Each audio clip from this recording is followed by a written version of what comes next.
Hi, this is Kim, and welcome to Signs from the Universe. And this is going to be an ongoing series about different signs and how your loved ones connect with you. But I thought that before I started going into all the different signs, I would go into how it works.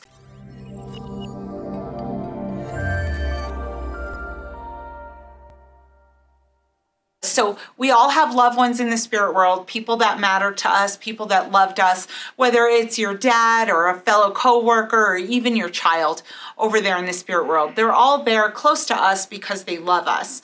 So they try to communicate with us the best they can. However, we look for communication like how we talk to each other, but that's not exactly how it works anymore for them because they don't have a body anymore. So they're not able to communicate by saying something to you or you're hearing their voice.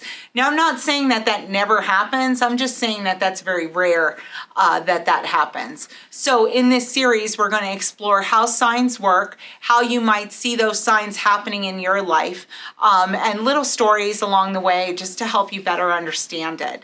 But just to start out, let me say, our loved ones are there supporting us, giving us love. It doesn't matter what your relationship was with them when they passed away.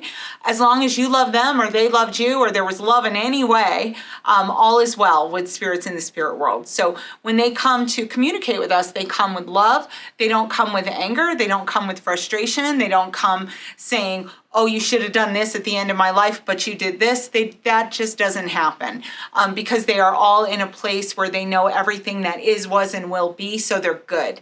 And they understand why they did what they did or why you did what you did or vice versa. So regardless of all of that, they will still come close to us.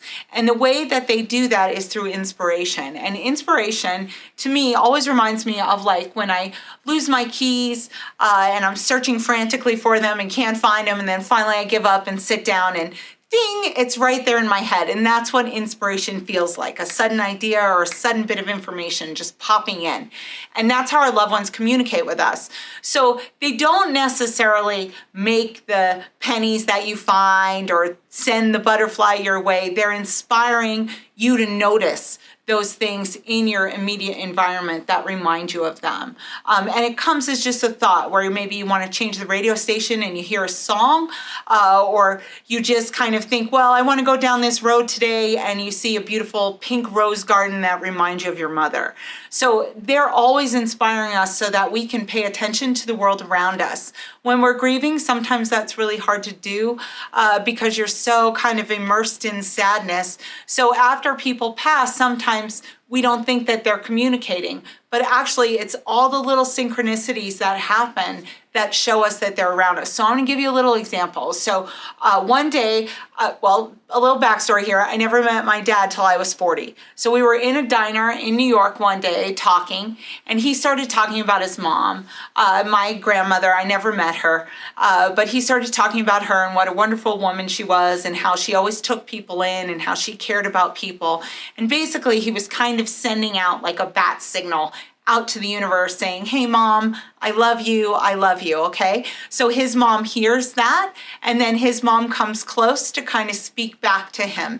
And what that looked like for us that day was as he was sitting there talking about his mother, there was a waitress in the back of the restaurant who was an older woman, and she started randomly singing a song that his mom used to sing to him when he was a little boy, and he hadn't heard it in just as many years. So my dad's almost 75, so he hadn't heard it in quite a while.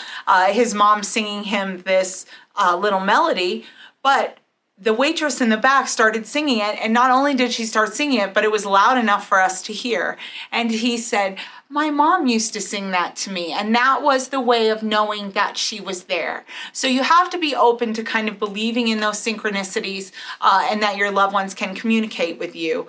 And we can set up signs and say like, oh, I see this and it reminds me of you, and talk to them and communicate with them.